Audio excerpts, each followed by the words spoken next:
বিসমিল্লাহির রহমানির রহিম।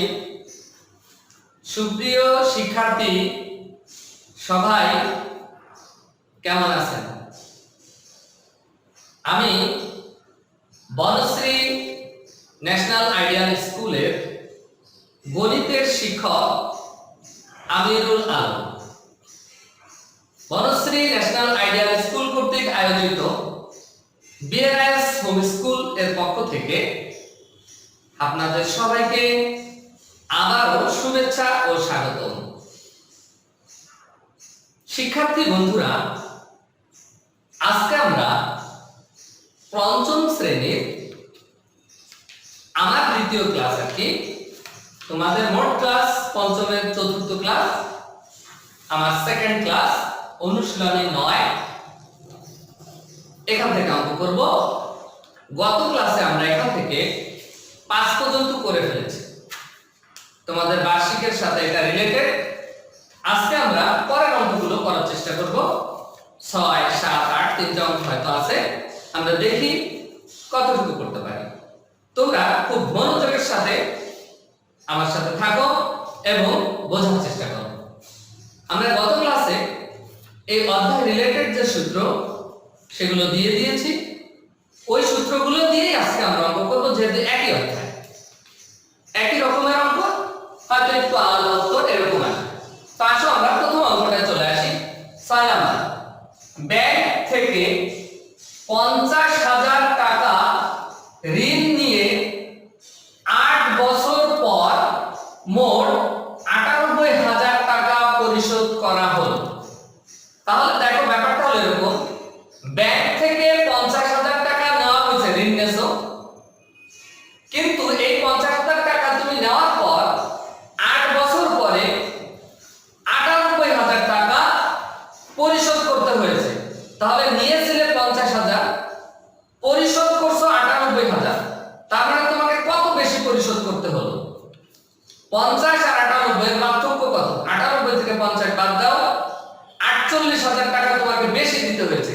এই যে 48,000 টাকা অতিরিক্ত দিতে হচ্ছে, এইটার নাম হচ্ছে মুনাফা। এটা আমরা কিন্তু আগের ক্লাসে শিখেছি, মুনাফা শিখেছি, আসল শিখেছি, সবগুলো শিখেছি। যাই হোক, তাহলে এটা হচ্ছে আমার আসল, আর 98,000 টাকা হলো মুনাফা আসল, আর 98,000 থেকে 50,000 বাদ দিলে এটা হয়ে যাবে আমার মুনাফা। কয় বছরে?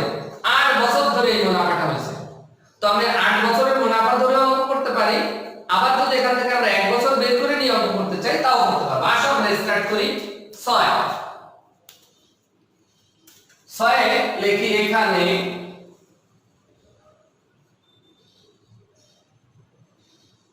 আসল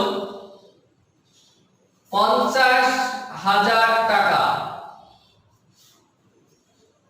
8 বছরে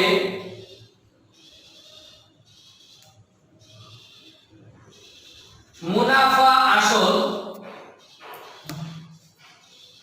98,000 টাকা। তাহলে 8 বছরে মুনাফা আসল 98,000 আর আসল হচ্ছে আমাদের মূল 50,000। সুতরাং 8 বছরে মুনাফা 98,000 থেকে 50,000 বাদ দিয়ে দিলাম, থাকলো কত? 48,000 টাকা 8 বছর ধরে মুনাফা হয়েছে। তাহলে আমরা কি কি পেয়েছি? আসল পেয়েছি, মুনাফা পেয়েছি, সময়ও 8 বছর পেয়েছি। এখন আমাকে বের করতে হবে মুনাফার হার। তো আমরা গত ক্লাসে মুনাফার হারের সূত্রটা শিখে ফেলেছি, আজকে সূত্রটা বলে ফেলো, আমি লিখে ফেলি। মুনাফার হার আমরা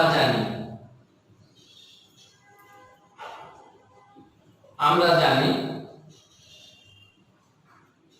মুনাফার হার সমান সমান,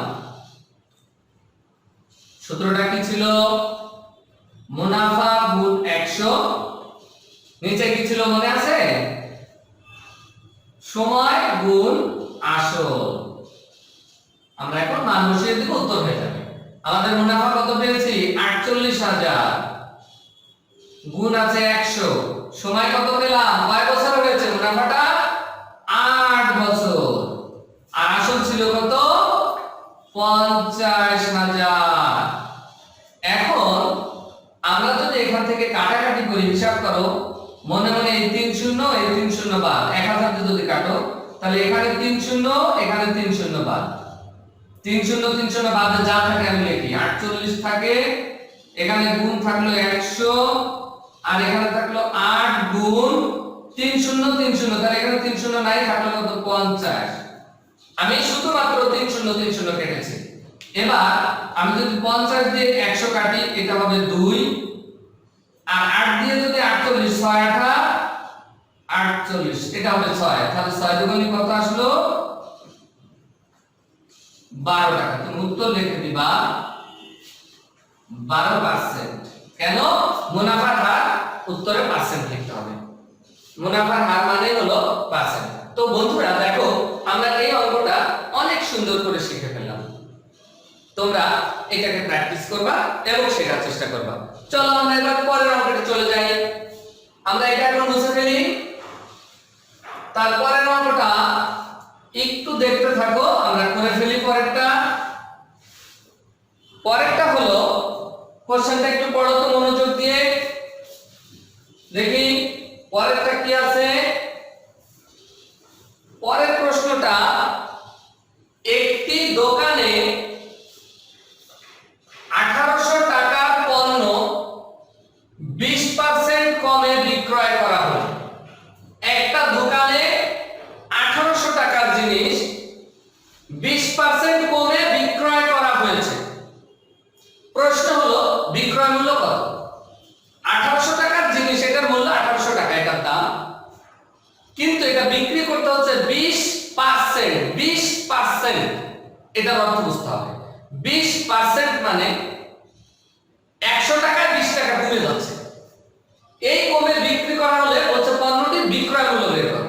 তাহলে আমরা লিখতে পারি 20% কমে, যদি এটা ক্রয় মূল্য 100 হতো তাহলে বিক্রয় মূল্য হতো 100 বিয়োগ 20, 80 টাকা। এই লাইনটা আমরা বের করে ফেলি। 7 নাম্বার, 20% কমে ক্রয় মূল্য 100 টাকা হলে বিক্রয় মূল্য, দেখো যদি 20% কম হয় তাহলে এটা 100 থেকে বিয়োগ করবা, যদি 20% বেশি হয় 100 থেকে যোগ করবা, তাহলে এটা হবে 100 বিয়োগ 20, যত পার্সেন্ট তত বিয়োগ দিবা, তো 80 টাকা। খেয়াল করো লাইনটা কি করলাম, 20% কমে ক্রয় মূল্য যদি 100 হয় তাহলে এই ক্ষেত্রে আমার বিক্রয় হয় 80 টাকা। তার মানে কি, যে 100 টাকার পণ্য হলে তার দাম আসতেছে 80 টাকা, তাহলে আমার 1 টাকার পণ্যে কত আসতেছে আর 1800 টাকার পণ্যের দাম কত আসতেছে বিক্রয় মূল্য আমরা বের করে ফেলতে পারবো। তাহলে আমরা লিখি 100 টাকার পণ্যের বিক্রয় মূল্য 80 টাকা। সুতরাং 100 টাকা পণ্যের বিক্রয় মূল্য 80 টাকা।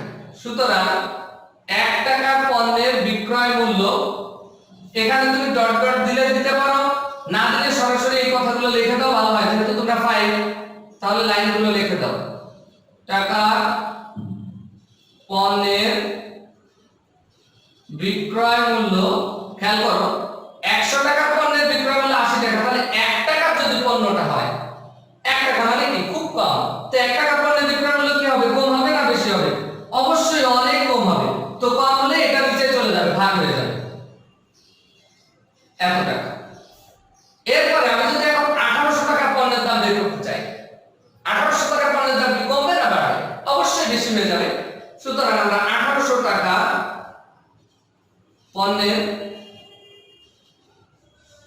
বিক্রয় মূল্য বেশি হবে, তো এই 80 সাথে এই যে 1800 লিখলাম, এই 1800 গুণ হয়ে যাবে যেহেতু বেশি, আর নিচে যেটা ছিল সেটাই থেকে গেল। তাহলে এই লাইনটা তোমাদেরকে আরেকবার বোঝাচ্ছি। 100 টাকার পণ্যের বিক্রয় মূল্য 80 টাকা, এটা আমরা এখান থেকে পেয়েছি।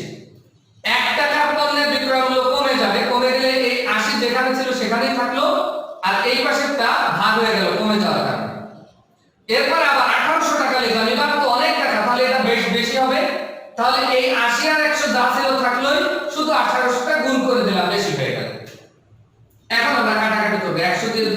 কাটো 18 বার, তাহলে 80 গুণ 18 টাকা, এটা গুণ করো, শূন্য একটা থেকে গেল 18 64 4 হাতে 6 8 কাটা 6 14, তাহলে আমরা উত্তর পেয়ে গেলাম কত?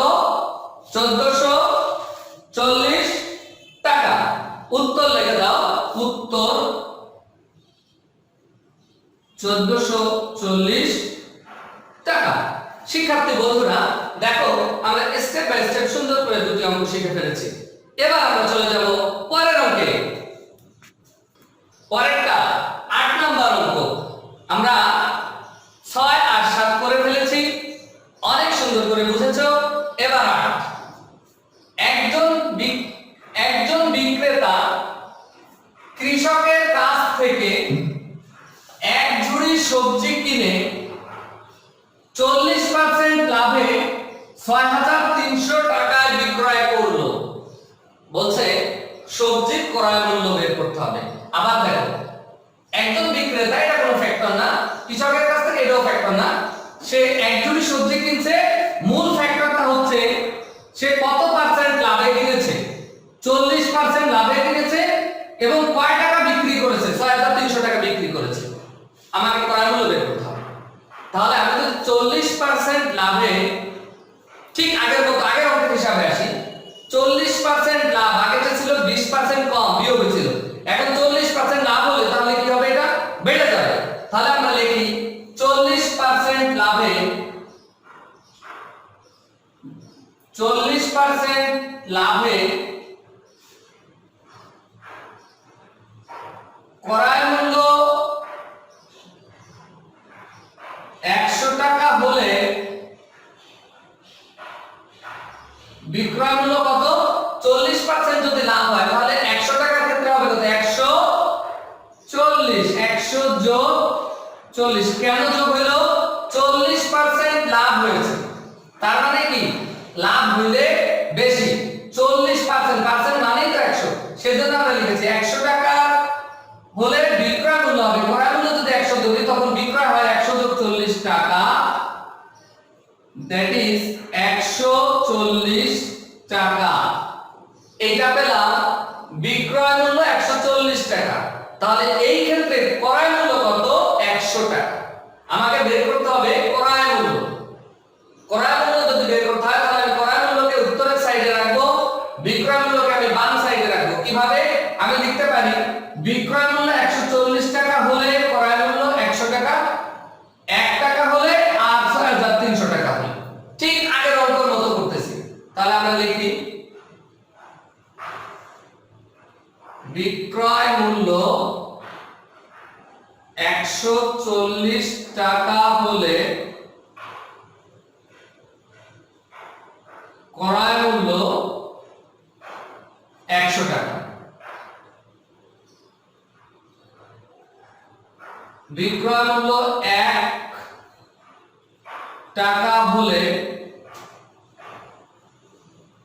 ক্রয় মূল্য 100, যেহেতু বিক্রয় মূল্য 140 ছিল তখন 100, তাহলে 1 টাকা হলে কমে যাবে, আবার এটা নিচে চলে গেল, আগের অঙ্কটার মতো কমে গেল। এবার আবার বিক্রয় মূল্য 6300 হয়েছে, 6300 বেড়ে গেল, তাহলে বিক্রয় মূল্য 6300 টাকা হলে ক্রয় মূল্য, এবার তো বিক্রয় মূল্য বেশি, তাহলে কি গুণ হবে? 100 গুণ 6300 নিচে 140 টাকা।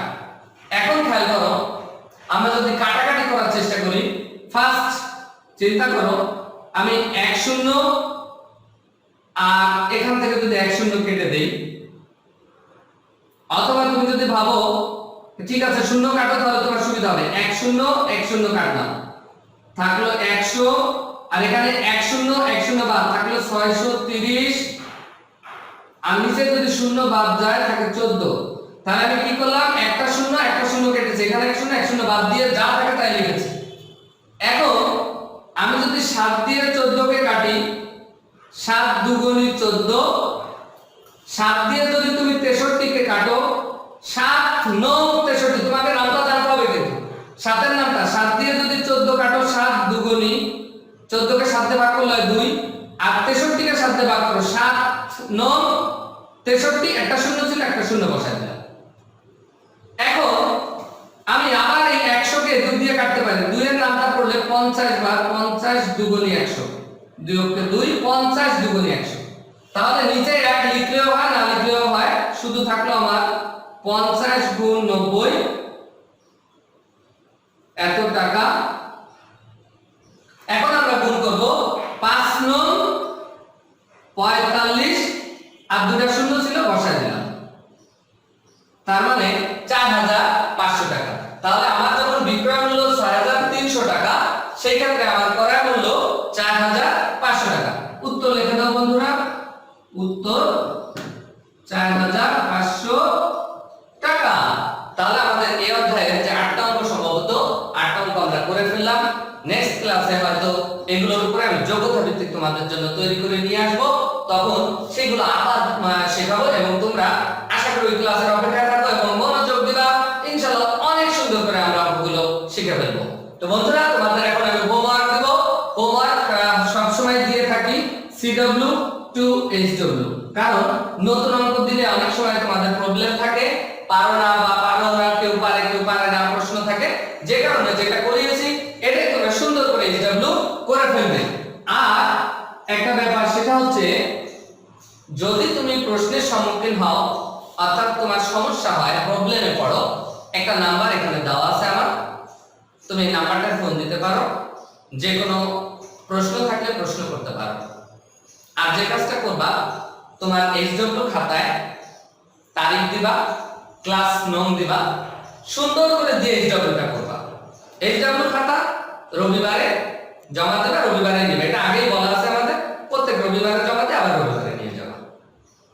বন্ধুরা, যাওয়ার আগে কিছু পরামর্শ সবসময় দেই, আবারও দিচ্ছি, তোমরা বাবা মায়ের কথা মতো চলবা, কেউই বাবা মায়ের অবদ্ধ হবে না, এটা তোমাদের প্রতি রিকোয়েস্ট। বাবা মায়ের কথা যদি কোনো সন্তান ঠিক মতো পালন করতে পারে, শুনতে পারে, আমি জোর গলায় বলতে পারি তাকে জীবনে কখনো কোনো কষ্ট করতে হবে না। এই কথাটা তুমি ব্রেনের মধ্যে মুখস্থ করে রেখে দিও, তোমার জীবনে কোনো কষ্ট আসবে না যদি তুমি বাবা এবং মায়ের কথা মতো চলতে পারো। তো বন্ধুরা, আজকের মতো ক্লাস শেষ, আবার দেখা হবে নতুন কোনো টপিকস নিয়ে, নতুন